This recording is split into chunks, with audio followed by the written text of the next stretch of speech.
Elections are not just about the ruling party who wins. Elections are actually even more about the convincing the party which has lost.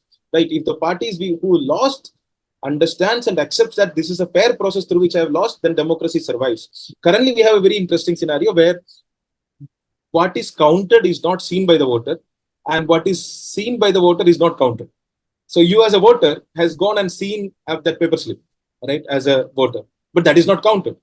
What is counted is an electronic record, which is not seen by the voter. So it's a very complete confusing scenario right now. If we can take 2 months or 1.5 months for phase-wise election, because we feel each vote is important, counting of that vote is also equally important, even if it takes 2 days. This obsession with efficiency or, in terms of speed with respect to counting and only counting, it is not a part of any other thing. You can have a 7-phase election, no problem.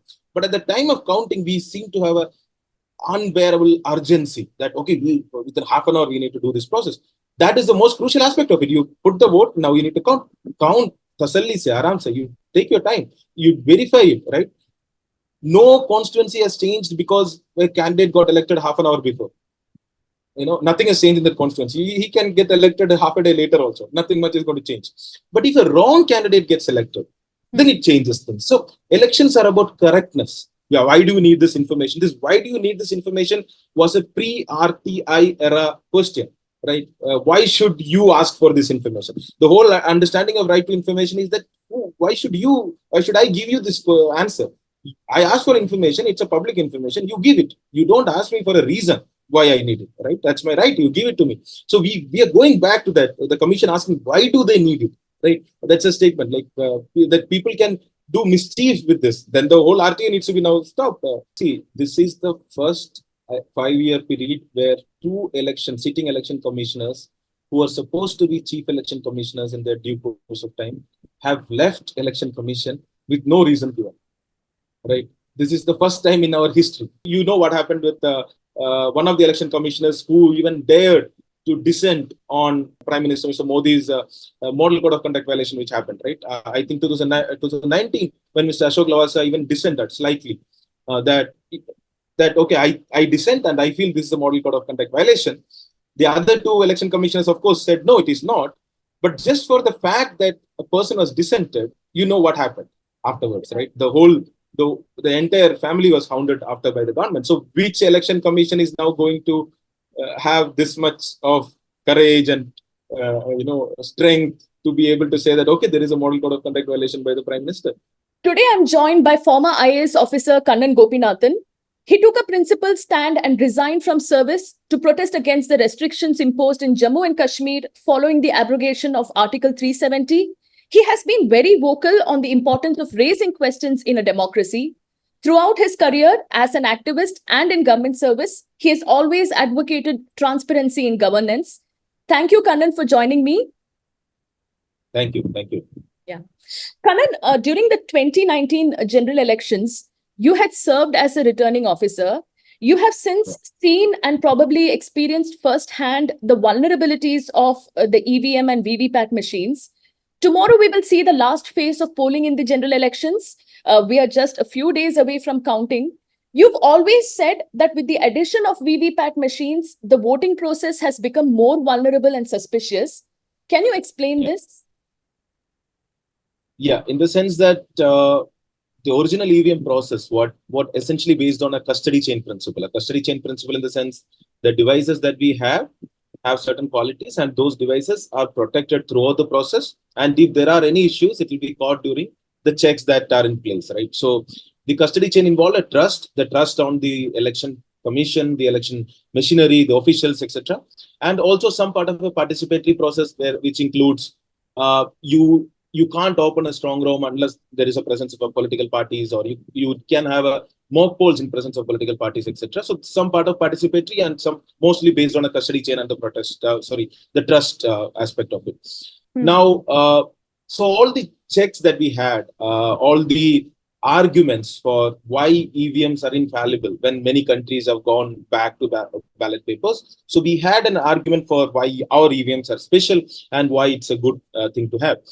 One of the reasons was that the earlier ballot-based process had a couple of issues. One was a large number of invalid votes, which used to happen because like we saw in Chandigarh also. Chandigarh may be a malafide case, but genuinely also there are many cases of what do you call invalid votes coming in because you are marking somewhere. I got halfway here, halfway there, some part got torn, etc., etc. And there are many studies which actually said that in many thousands of cases, the election margins have been lower than the number of invalid votes itself, right? So that was one concern.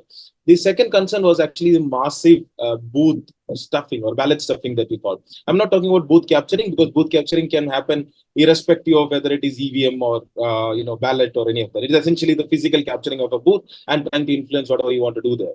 You're speaking about But ballot stuffing. stuffing, yeah, ballot stuffing is actually you can do a massive level stuffing because there is no inherent check. Let's say 200 people have not come to the booth. You know that in the evening that okay, these 200 people have not come. So if you have that influence over the booth, then what happens is you can put 200 more and put 200 names, and that 200 becomes kind of gets counted, and it takes half an hour or maybe 15 minutes to do that. So these two are essential issues with respect to ballot-based voting, and of course the logistics involved in that. Then the EVM came in, and EVM came in became one issue that addressed was, of course, invalid votes because there are no more invalid votes that are there, at least when it is cast in the electronic machine.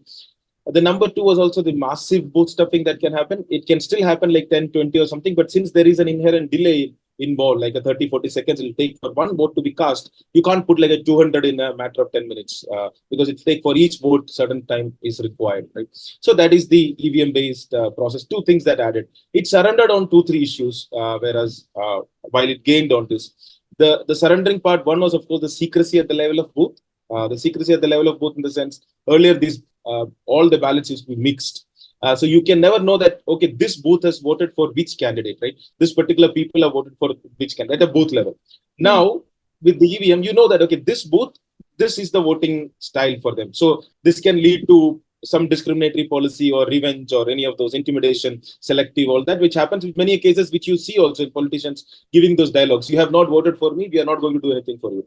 And that information comes from this lack of secrecy at the booth level, because now we count booth wise, right? So this booth, this many votes for these candidates, like that. So one is that. Second one was the verification principle. Verification in the sense, ideally there was an end-to-end verification which was there in the ballot. The voters was able to verify that, okay, this is the vote that I have cast.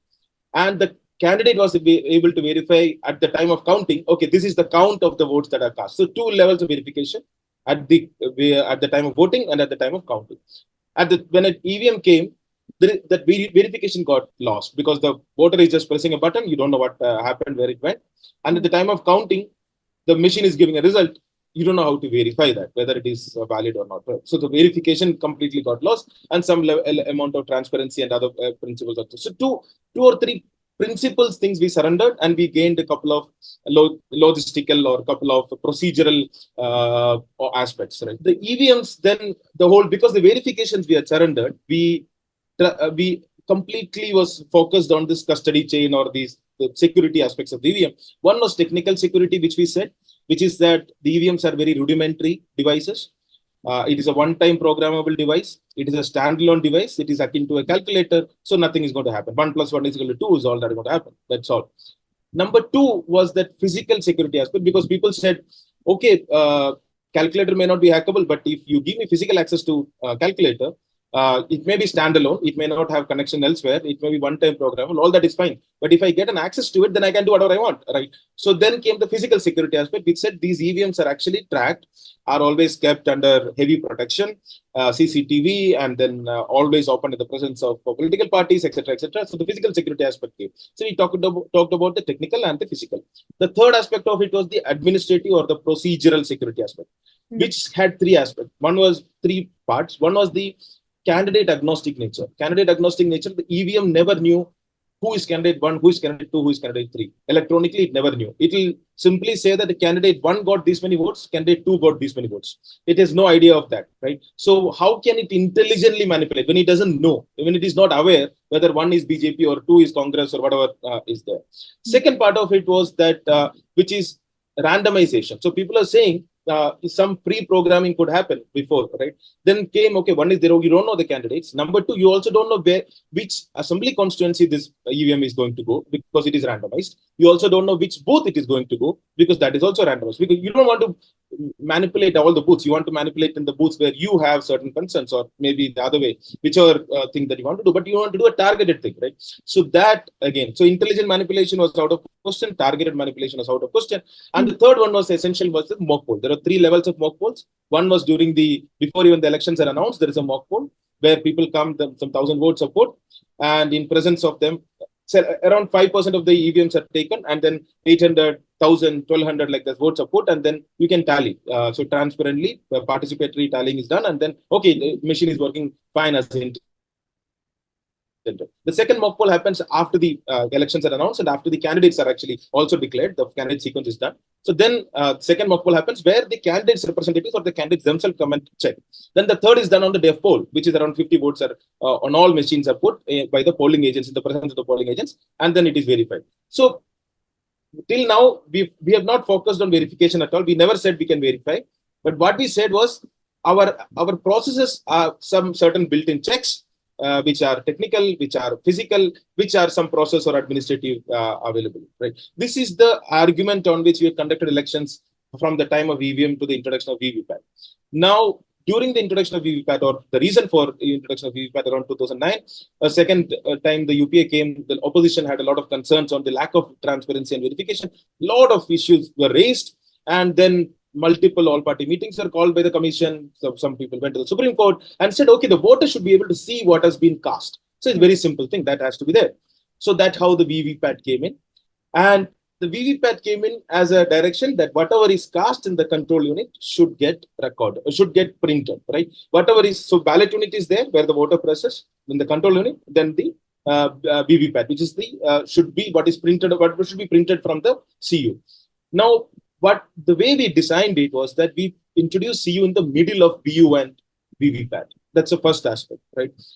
That means when you're casting the vote, your vote is transferred from ballot unit to the VVPAT first, and then from the VVPAT physically, that is transferred to the control unit. So one device has come in between your action of putting the vote and getting cast in the control unit. Number 2, because we need to print the name and symbol of the candidate. Like if you voted, you would have seen that there is a name and symbol coming. Yeah. So naturally, this question should come because Commission has always argued that EVMs are standalone. It is one-time programmable. It is not connected to an external device. Then how is the EVM printing the name and symbol of the candidate? Because the candidate himself knows that he's a candidate like 15 days, 20 days before the election, because you don't know whether he's going to get a ticket or not. So how is it that machine, which arrived in this and which has always been in the strong room for all these many days, suddenly able to print these things? So that was the first concern which actually I got in the 2019 elections. The answer is actually it is connected to an external device called the symbol loading unit, which has now come out in the public in the recent hearing, Supreme Court, etc. Remember, this device was there for the last, I think, 7-8 years, where we never had a public discussion around. So this is called a symbol loading unit. So now an external device is connected to an EVM, right? VVPAT is now part of the EVM. So we are connected to EVM. This external device is brought in during the elections from outside, from Bell or ECL or so whoever, along with a laptop, and the laptop is used to create a particular bitmap software output. Then that is transferred to this device called as an SLU. SLU you consider it as a USB, right? Some USB disk, and then from that USB you are connecting it to each of the EVMs, right? Each of the VVPAT you are connecting, and you are connecting it to that device which is casting the vote in the controller. So I know it's a little getting technical, but yeah, this is where the concern is. This concern, it kind of fails 2 arguments which Commission has put forward. One is that it is not connected to an external device. It cannot be connected to an external device. Now we are connecting. Number 2, that it is one-time programmable. No, it has to have a programmable memory. Otherwise, how are we going to upload the symbols and the, there's a picture or a bitmap or something that we are uploading. So how are we able to do that? So the technical security aspect is gone. The standalone device, calculator, all those devices, things are gone. Machine is now candidate aware because you pressed candidate 1, let's say it is Congress or BJP, it is printing the symbol. So machine is now candidate aware, unlike the previous now it is candidate aware. So it knows that how many like BJP symbols I printed, or how many Congress symbols it printed at the time itself, when you're voting itself, right? So it is now aware. Number 2, you are connecting this device after both levels of randomization is done. That means when I'm connecting this USB-like device, this SLU, to a EVM, I know which booth this EVM is going to. So I have one information, which is the sequence of candidates. I have the second information, which is the booth to the which booth this EVM is going to. I also have the information like when is the election date. So with these three information, I can actually bypass all the erstwhile checks that was there on the EVM, right? So Which if is somebody candidate. wants to manipulate the votes, they can choose that particular booth and they can choose to manipulate it.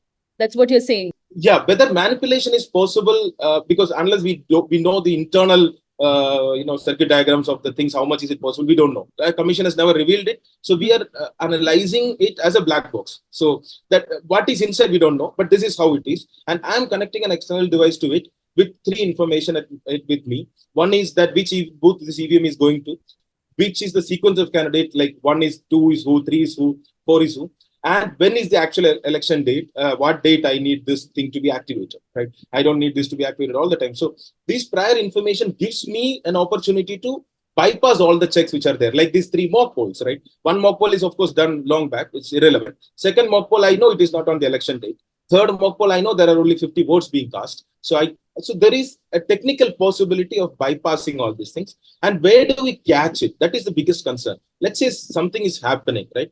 It's not about BJP or Congress or any of that. Indian elections are as much a global affair as any major country's elections are, and everybody has a stake in it. So something is happening. How do we know that this something wrong is happening or not happening? That was my concern when these things came in, like all these laptop and SLUs and all came in, and then now immediately after the elections, polling is over. Those devices are taken out also. It is not like it is kept in the strong room or anything, which was the direction of the Supreme Court, which happened recently, that SLEs have to be kept in the strong room just like the other devices, which is still no, I don't consider it is still a foolproof order, but still something better than nothing which is there. Now, the VVPAT thing was about verification, but we haven't introduced verification in its true sense, because the voter is never able to verify. Okay, you are able to see, so that is definitely one step better. But seeing or presumed to be seen, let's say you haven't seen also, you looked elsewhere, the vote has gone down. That does not involve an agency of the voter of verification. How do you verify something? You verify something by saying, yes, it is correct, or no, it is not correct, right? So that involves an agency with the person, that yes or no to say that I have verified. Here it is presumed that if you don't challenge or you don't argue, it's considered to be verified. You haven't seen it, doesn't matter. And even then, if you challenge it, you are never able to verify your vote. What the test vote implies is you're going to test the next vote, right? So your vote is already cast, whichever way it is, it doesn't matter. The next is there. So the verification part is not there. And the only way to do it was like VVPAT has two aspects, right? Voter verifiable, paper audit trail. So one was about verification and the other was about audit. The audit should have been actually at least scientifically done, which was statistical hypergeometric. There is enough basic statistics is there on what needs to be done at the constituency level. Even that we are not doing. So the issue was this: we have surrendered on all the checks and balances that are there in the erstwhile EVM system, and we are not utilizing the verifiability or the auditability of the new system. So that way we are chasing two and not reaching any of them. So that was the concern which was raised. The Supreme Court recently refused to direct the Election Commission to disclose booth-wise voter turnout data under Form 17C. You have been a returning officer in the past. For the benefit of the viewers, please explain what is Form 17C, why is it important, and what really does the citizens and the candidates lose out on when the Election Commission refuses to make it public? Yeah, so 17C is essentially a summary of what has happened in a way in the booth, right? In the summary, in the end of the day, that, okay, these are the number of total voters who came in as per the 17A. 17A is the register of votes. That is, as you go, they will take it down, okay, this person has come. And so there will be a sequence of voters that have come. And then in the 17C, you mentioned, okay, these many number of people came from 17A, but then somebody can refuse to vote, like under 49 or something. So then you take down that number. Somebody can have a challenge vote, somebody can have a tendered vote, somebody can have. So there are multiple other things coming in. And then you say, okay, total number of votes cast in the EVM is this much, right? So because that is what you're going to count. And these things should tally, right? Number of people who came in, number of who refused, X, Y, Z should tally with the total number of votes. So 17C says these 3-4 things. It also mentions what was the EVM that was used here? Like which serial number, the serial number of the control unit, serial number of the ballot unit, of the VVPAT, the seals that you have used to after the elections are done, like what are being used to seal the EVM, so that like there is nothing that happens during the transfer of from the booth to the strong room. Nothing happens in the strong room. Like no, all these what do you call this anti-tampering kind of checks that are there. So and to keep it as transparent as possible, one copy of that is given from the booth itself once the polling is completed. A 17C copy is given to the polling agent. Then there are two more copies which are there. One copy is kept outside for the data tallying and the scrutiny that happens at the level of RO, returning officer. And then a third copy is kept along with the EVM itself in the strong room, right? So this is the three aspects of the 17C. So ideally, it's a very participatory and transparent process at the booth level. And that's how the elections are designed also, that in the booth level, if all the polling agents have a 17C, then they know how many votes have been cast in my booth, what are the serial numbers, what are the seals used, etc. These get transferred to the candidate, and then the candidates collect it and bring it at the time of counting and give it to the counting agent. And whenever an EVM is brought in for counting, you check that, okay, this is the serial number for this booth. Yeah, it matches. This is the number of votes which was said to be cast in the EVM. Yes, it matches. These are the seals used. Yes, it matches. Address tag used. Yes, it matches. Okay, let's now do the counting. So nothing has happened till the time it left the booth to the time it came to the counting. So, but what actually happens is some parties are strong and some parties are weak, and it depends on place to place, right? Hmm. And many cases, this not all polling agents collect the 17C. Not all the polling agents, even if they collect, they give it to the candidate because your mechanism, your structure is not very strong. So in that case, this process fails. This process is supposed to work through this mechanism, right? In that case, it fails, and that is where a lot of worry comes in, right? Let's say booth is very strong of one party, then only that party, that agent is there. Of course, in the next day scrutiny, this is also checked. Like if there is only one polling agent present, then additional checks have to be done. But if it is transparent, if it is these are all public information. If you look at Conduct of Election Rules 93, it says that the 17C and all those other data had to be made public. If somebody asks for it, it should be given. If somebody asks for a copy, it should be given. So these are all public information. There is nothing secretive or something that should not be disclosed, which is there. It's a very simple data. But our processes were not like that, and many cases, because when the political parties feel that they are weak in certain areas, they have not been able to collect this 17C. They are going to the counting in blind. So they don't know, okay, what is the serial number of the EVM that is going to be brought in my table? Okay, what do I check? Like, what is the number of votes that were cast? Because I didn't get my 17C. It is their own fault, or you can say the structure is made like that. But suddenly they go in blind to the counting table, right? And that is a worry. How do I check something has happened or not happened? And this issue became so much more flared up because of Election Commission's delay of around 11 days in publishing the voting percentage, right, and also the refusal to give the numbers, actual numbers, total numbers of votes, which are routinely done within the 48 hours. And this data is available with the Election Commission because you have to, at the RO level, all this has to be fed in a portal called ENCO. And the commission can drill down to the booth level, to the male and female number of votes in each booth to be cast. To that level, it can be drilled down very easily. So the refusal and the delay, two things, caused this to be so much of a concern. Otherwise, it is not supposed to be this much of a concern. But when you don't disclose or you delay the percentage itself, and when you refuse to give the actual numbers, then people start. Because our elections, as I said, it is for a long time, it has always been trust-based. That we trust the commission, we trust the returning officer to be fair, to be transparent to all this. And what we are seeing over a period of last 5-10 years is that trust being eroding, or it's an erosion of the trust that is happening. Yeah. And when the trust erodes, you start focusing on verification. Yeah. And for verification, you need data. Now you've made a very important point about, disclosing the absolute count of voter turnout figures. Yeah. Now, the Election Commission has been disclosing it in percentages. Why is the disclosure of the absolute count important? And why is it not enough to just disclose the turnout percentage? See, percentage also, like if it is up to 10 decimal digits, then it may actually come down to the number. You have the total number of electors and you do the percentage, you can come to a voter number. It is more about, and then it is still not the accurate number, right? Like, so let's say you have 20 lakh people and then 1 or 2 decimal digits is not enough to come down to the last voter.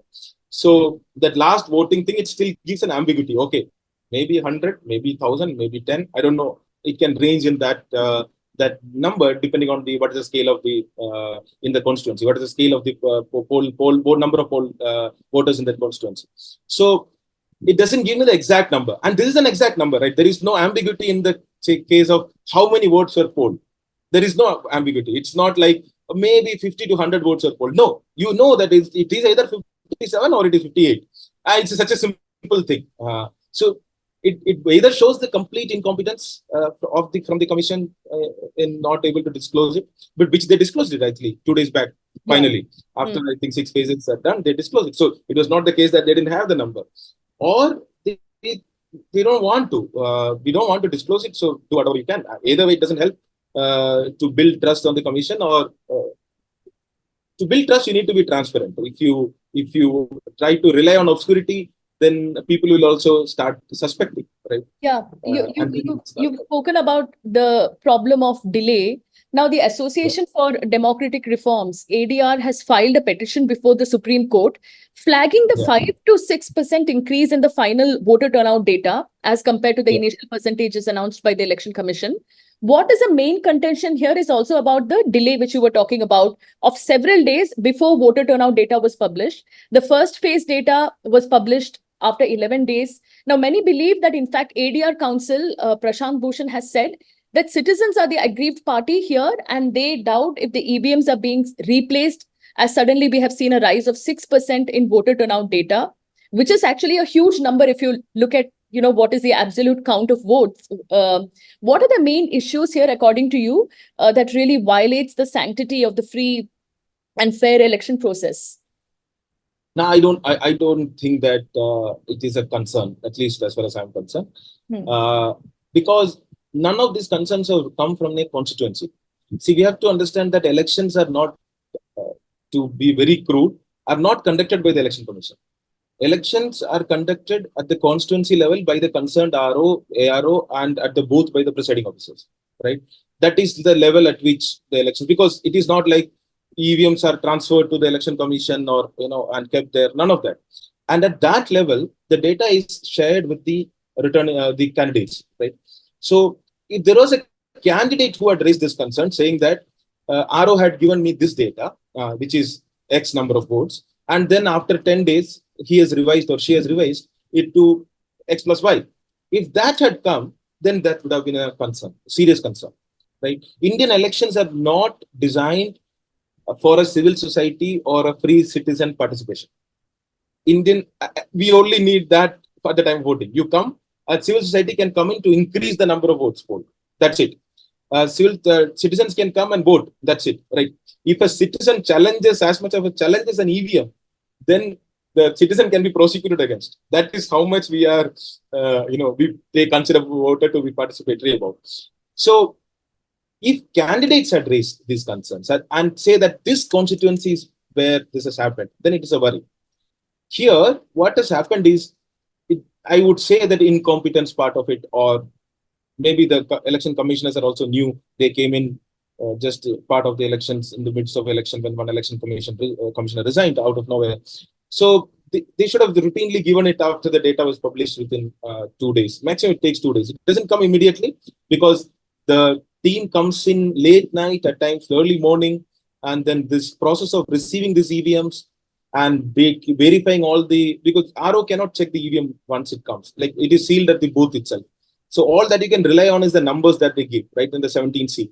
So you verify all that, you check with the presiding officer diary whether these numbers are valid, X, Y, Z, and then you tally it, and then you give a number in the morning. So late night, 9 o'clock number that you generally give is by you call all these people and get the number, right? All maybe through the app or whatever. The next day number that you actually give is from after collecting all this, right? Physically, you have all the forms, you tally it, and then you give the number. And generally, there is a 3% or whatever, 1%, depending What on the size of the 6% increase in the final voter turnout? 6% increase is between what? That is a thing. Hmm. Has there in any constituency has there been a 6% increase? Then and from the data that RO has given out, right? Then it is a concern. If it is on an aggregate or something like that, which the commission has given at 7 o'clock, or some trends that commission given at 7 o'clock, that was not valid data at all to begin with to compare the 6% increase. Right? That was a half. What do you call the data with only half the information that is available. That you wanted to give out some number, you gave out, and it's more of a trend data rather than a final data which is given. And then the 6% is actually coming up. But the issue here is this: like the 6% should have come in the next day morning, then people wouldn't have worried. Since it comes after 11 days, then a lot of questions are coming up. And the thing is, this data would have concerned this increased data would have gone from the returning officer to the concerned candidates the very next day itself. Because after the elections, why I say so, after the elections, the very next day, there is a process called as a scrutiny that happens at the RO level, at the constituency level, where the RO is there, the observers are there, and all the candidates or their representatives are also called. And I told you, right, there is this one copy of 17C that is kept, 17C, 17, all those are kept. You take those out, and then you verify whether my total number of votes tally or not, whether my 17C and 17A matches or not randomly. All this tallying happens in presence of the candidates and representatives on the very next day after the elections. And after that, you give a report. Okay, fine, everything is fine, right? If there's a repoll to be done, then you announce for a repoll. Otherwise, you give, okay, poll has been completed. These are the total number of votes polled. This many male, this many female, this many X. So these numbers is given, and that's it, over. Now, question is why commission took 11 days for it to be published. Now that is for commission to answer. That is a complete what do you call to come back. Maybe they didn't read it properly. That you should give this data or clever by heart. So they give even after 11 days they'll give this to them. So if there is a question coming from on any election, focus on if something comes from the candidates at the constituency level. That's a very serious issue. If something is on an aggregate level, it's a statistical issue. We need to study it. We need to definitely go after it. But we need not be worried immediately on the malafide aspect of it. It's a process improvement that needs to happen. So that is my take on it. Sorry, that is my take on it. Also, Kannan, never before has the Election Commission of India been criticized as much as it has been criticized now. It has drawn flag from various quarters of over how the commission has been selectively taking action when it comes to violation of model code of conduct and especially regarding hate speeches. What is your take about how the ECI has handled model code of conduct violations this election season?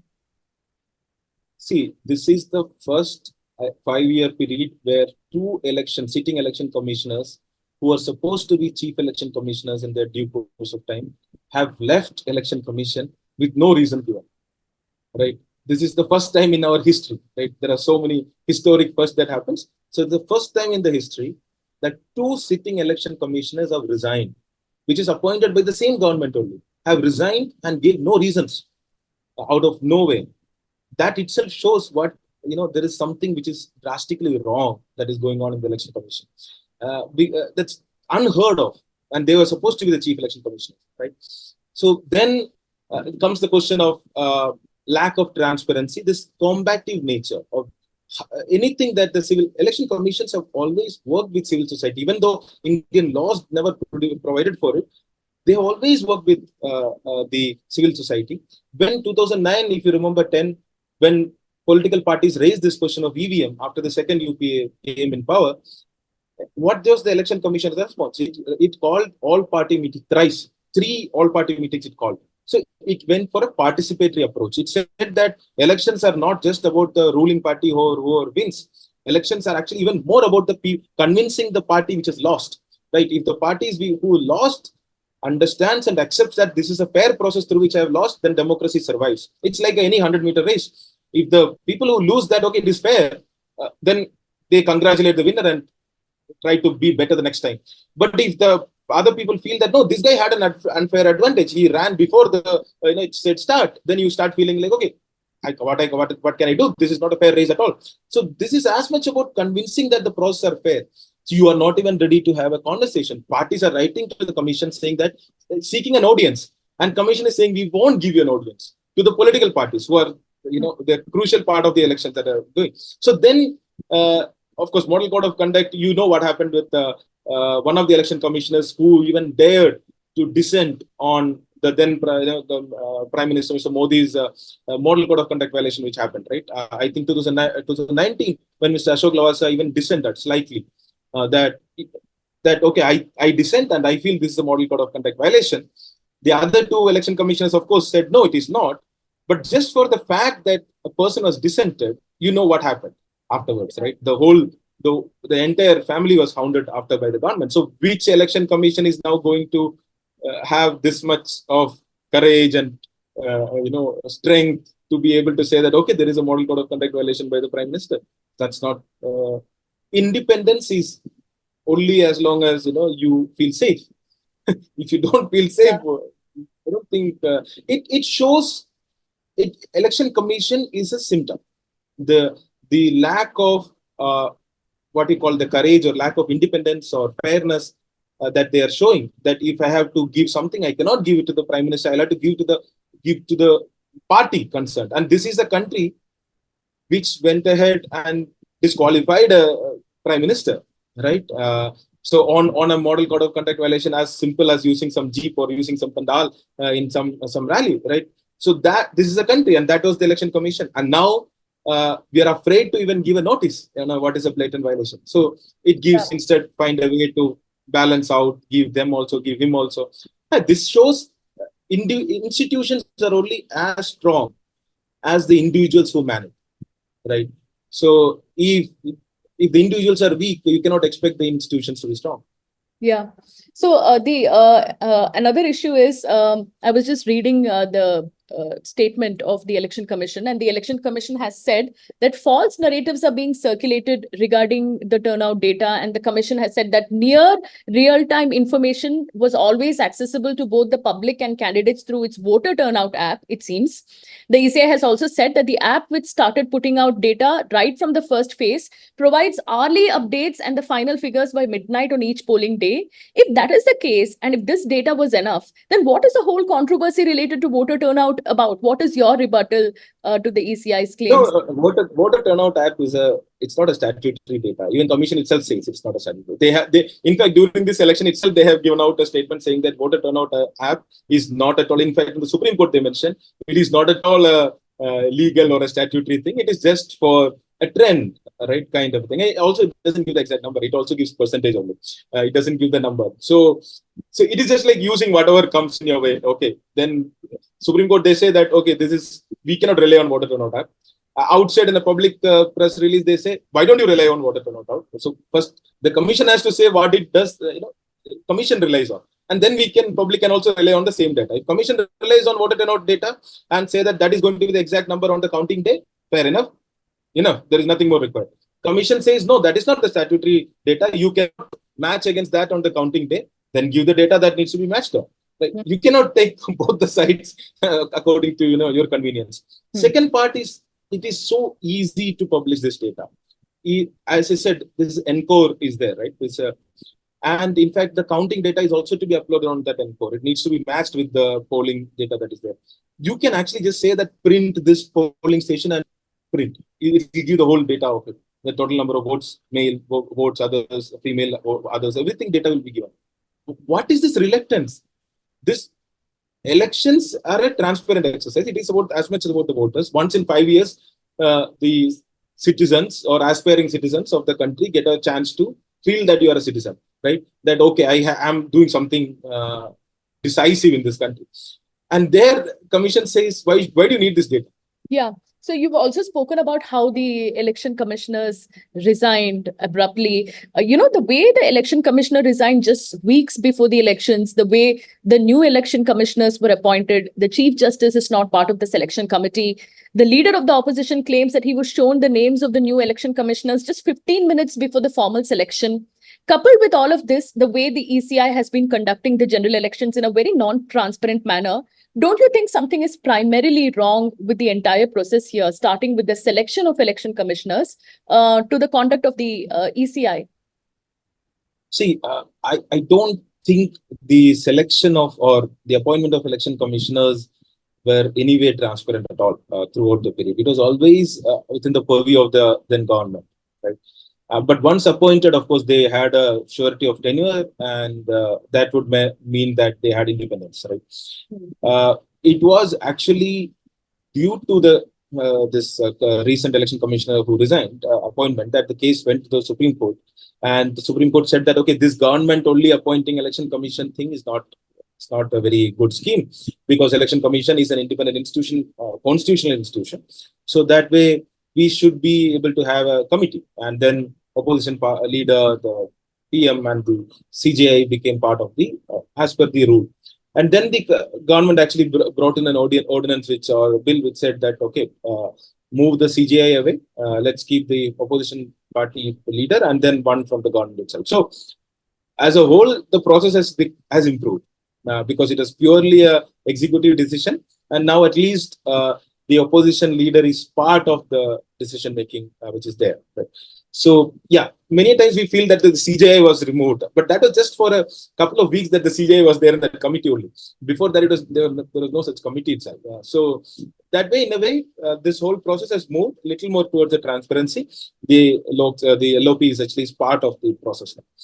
Whereas the elections are concerned, as I would say, it is still conducted at the constituency level, right? If you talk to many of the candidates, many people, they generally say that elections are fair. Elections are not at the, what do the candidates need? The candidates need permissions to conduct rallies. Candidates don't need that they are being harassed, targeted in a targeted manner, right? These are all talking about the local issues. Of course, on the larger things, what can be said, what cannot be said, what kind of speech is allowed, what kind of speech is not allowed. I remember me giving a model code of conduct violations for somebody calling somebody a Ravan and then getting into all those things. So I said no, that kind of speech is not allowed. If that is the case, for 2 days you will not attend any rally, attend any speak, and that kind of set the tone, saying that okay, you can, as much as there is a huge variety of things that can be talked about, but this is not something can be, and it need not even go to the election commission. That is the other a flawed understanding that many a times we have, that if the Prime Minister gives a religious speech or a hate speech, which is violation of a model code of conduct, it is nowhere mentioned that only the election commission will give a model code of conduct violation thing. Let's assume it was not the Prime Minister who made the statement. Some random person had made that statement, exact statement in a constituency. It is the concerned returning officer who was supposed to take the matter and then give a notice to the Prime Minister. It shouldn't matter whether it is a Prime Minister or somebody else. Right now, he is a star campaigner and a candidate in another election. That's it. There is nothing. That's a whole aspect of it, right? So the part is that because we are so worried, if the election commission itself is so afraid of giving a notice, then down the line it becomes like okay, we are what can we do, right? And also this fear comes in that who is there to protect us, right? Why will I go against who is a prime minister or a potential prime minister or a big leader if my institution is not going to cover for me for taking a right decision? So then it becomes like, how can I take an easy path, right? There are two ways to do things, right? One is the right path and the other is the easy path, right? At times the right can be easy, but many times the right is not easy. So you end up taking the easy path, and that becomes the wrong path in the long run. So that is where I think the whole concept from the commission onwards, I believe, this giving notice to the party leader was an easy path, right? Whereas giving that notice to the Prime Minister for that speech, once you identified, would have been the right path. But commission took the easy path, and that percolates down the line. But generally, still, elections are fairly contested in our country. I don't think there is this huge things. A lot of things definitely needs to be improved. There is a backsliding that is happening. We should be, in fact, progressing towards more transparency, more participation, more accountability. But instead, we are moving towards a backsliding. And yeah, why do you need this information? Why do you need this information was a pre-RTI era question, right? Why should you ask for this information? The whole understanding of right to information is that why should I give you this answer? I ask for information. It's a public information. You give it. You don't ask me for a reason why I need it, right? That's my right. You give it to me. So we are going back to that. The commission asking, why do they need it? Right, that's a statement like that people can do mischief with this, then the whole RTA needs to be now stopped. People Correct. can do mischief with any information. So that way we are seeing a definite backsliding. But that is, I think, commission is a part of is a symptom of what's generally more or less happening and the activities. But of course, the difficulty here is the remedy is also electoral, and hence if the commission doesn't come out in an extraordinary way to prove itself, this remedy also will become that much more difficult in terms of a democratic change. Are you for the 7-phase long drawn out elections? If you're not, then why do you think the election that spans out in such long phases is actually detrimental to the process of conducting free and fair elections? Oh, the 7 phase, 7 phase is for it's nowhere. And in this cruciating like this is really bad summer. Having these 7 phases, it is difficult on the campaigners, it is difficult on the officials, it's difficult on the people. It's much easier to do it in. This is about how we can influence, right? So these are certain ways in which election commission influences elections, right? One is on the transfer and appointment of officials. The second is, of course, the logistical arrangement. The third is on the larger narrative MCC. And the most important is the phasing of the elections, right? So the phasing of the election is generally, it's very interesting because it is conducted in consonance with the Ministry of Home Affairs, right? Because you need to ensure the security of the elections. So that is where the government influence comes in. Government influence or direction or election commission. Many a times election commission does not, it is many cases they have not listened to the MHA and said that you will provide what I asked for. It is not for you to decide when you can give, right? Because it is under my purview and I'll decide you will provide. Simply, that's it. And many, like recently what we're seeing, there is a difference to it. So if the government is saying we cannot provide, you do it this way only. So commission says fair enough, we do it. But of course it is done so that it can accommodate campaigning, right? Campaigning requirement of various phases, and it can be done because some at least the ruling party feels that one person or the prime minister has a huge impact on the campaigning, and he needs to be utilized to the maximum, the fullest extent. So How do we utilize? He should be able to personally reach in all the places where the elections are conducted. Yeah. Is it like So a like in cakewalk for Kerala, him? like Kerala, there is in festivals you have the good elephant, right? The biggest, tallest elephant. So you even time the festivals, see that whether he can come or not for that thing. So that's essentially how it's a tall elephant. So in a way, and that brings the attraction, right? Brings the attraction. It gets the attention of people. So how can we utilize it to the maximum? I think that is where there is no other reason for. Of course, they would say that it is as per the requirement of the security arrangements, XYZ, that needs to be done. Multiple phases. Maharashtra also multiple phases. Karnataka 2 phases. I don't know. Like assembly elections, you are able to do it in single phase. No worries. And then 1 year later, parliamentary election, you need 2 phases for it. Like there has to be some reasoning for that. None of these are anyway sensitive or any of that. You can create security requirement for anything and then hide behind it. But of course, I think it's as transparent why the long. It also puts a toll on everybody. Right? It's not just the longer if it's a short period, there is a respect, there is all this involved. The longer the thing goes, you need to political parties and the leaders also have are under compulsion to say something new the next time you are on TV, the next time you are on a rally, because yesterday what you told is already stale, it's already gone. And this requirement to be more and more and more, to get this attention, it takes that conversation down the line completely. It's almost a compulsion. You can't. Yesterday you said, I'll just kick his butt, and today I'll say I'll kill him, because you have to say that, because kicking his butt is already done and dusted. Nobody's interested in that anymore.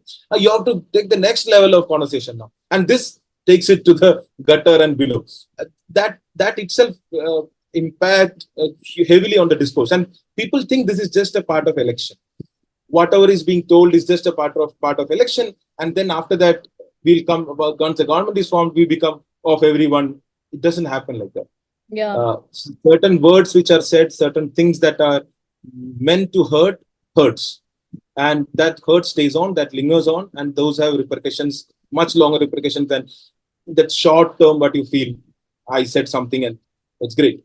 I think we need to be, and for that it is as much the commission also to be to be asked about that. this, why is it that our elections are going one level worse than the previous phase? You look at the phase. You start now, each phase you would see some absurd comment coming, and not just from one. I think it comes from many different parties. Yeah. What, according to you, must be done to make the elections free and fair? A, with respect to the EVMs and VVPATs. B, with regard to the transparency in releasing voter turnout figures and taking stringent action against people who indulge in hate speech and the violation of model code of conduct. I think VVPAT introduction is in the right direction, even though I don't agree with the way it was introduced. And if for EVMs and the VVPAT based election or any of the process, I'm not saying go back to ballot or do this. I'm not saying don't go back to ballot either. Elections have to be verifiable. As a voter, I should be able to verify at the time of voting. And if I'm a candidate, I should be able to verify the count at the time of counting. These two things have to be there. And then there has to be one-to-one correspondence between when I cast what is as intended and recorded as cast and then counted as recorded. If you adhere to these principles, I think whatever mechanism that you see, you should measure against these principles. And then you go ahead. And I don't think anybody will disagree that, no, voters should not be able to verify. Why should voter verify? Or the candidate should not be able to verify the count. No, these are very genuine requirement at any voter process. Currently, we have a very interesting scenario where what is counted is not seen by the voter, and what is seen by the voter is not counted. So you as a voter has gone and seen that paper slip, right, as a voter, but that is not counted. What is counted is an electronic record, which is not seen by the voter. So it's a very complete confusing scenario right now. Two records are there. You use one thing for counting, you use some thing for voter consumption. I think our processes needs to be judged against certain standards and see that what are the improvements that can be done. And we should invest in it. We have invested thousands of crores in this VVPAT, which says audit. And imagine the audacity of the commission to say to the Supreme Court that these were not meant for counting, right? That's what the statement that said, that these machines are not meant for counting. The machine's name says audit. How do you audit? If by counting.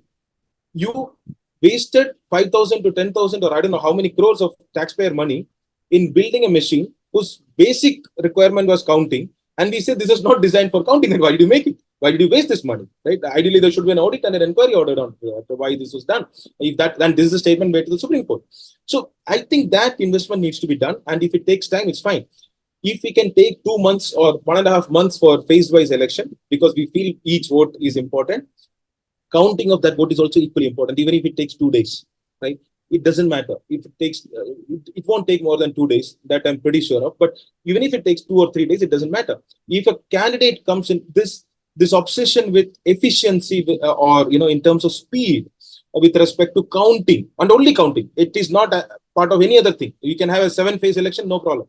But at the time of counting, we seem to have a unbearable urgency that, okay, within half an hour, we need to do this process. That is the most crucial aspect of it. You put the vote, now you need to count. Tasalli se, aram se. You take your time. You verify it, right? No constituency has changed because a candidate got elected half an hour before. Nothing has changed in that constituency. He can get elected half a day later also. Nothing much is going to change. But if a wrong candidate gets elected, then it changes things. So elections are about correctness. And that needs to be again brought in. And commission knew it. But for whatever reason, it is chasing something else now. That bringing that focus back to correctness of election is something that I think has to be focused on by the commission. Then on the what you call the transparency aspect, I think something that needs to be done is they have this aspect. Encore app is there right now. Encore portal is there, and they have this access. If they give that one part of it to the public, saying that okay, you can go check after, let's say, 3 o'clock on the next day for 48 hours. Once it is finalized, give a public access to it. Anybody, any user, whether I'm an independent, I don't have enough polling agents, but even I have a right to get that 17C so that I can verify the counting, right? So anybody who should be able to access will be simply able to download that. More importantly, there is a lot of complaints on deletion of votes that happen at many people go to the vote and say that, okay, our names are not there. The process right now is about sending a notice. And that notice, nobody's going to say, let's say you shift from your home tomorrow or move somewhere else in the neighboring place only.